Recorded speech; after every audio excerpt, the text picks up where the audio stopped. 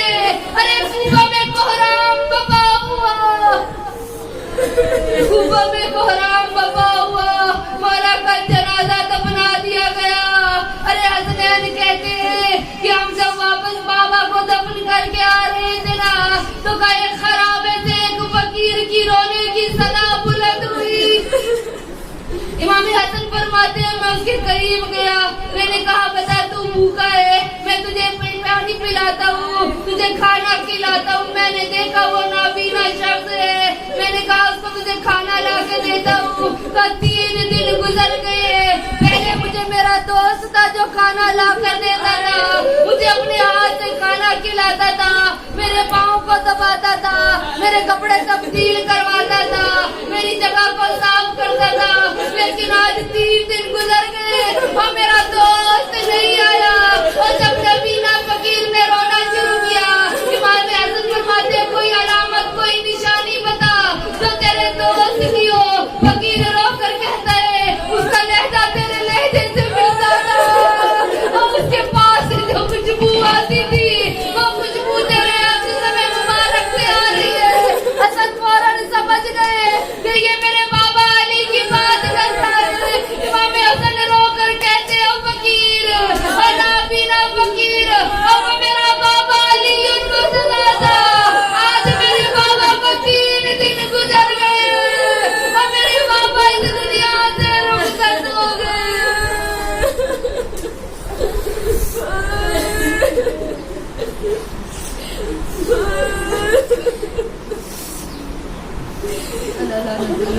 القوم الظالمين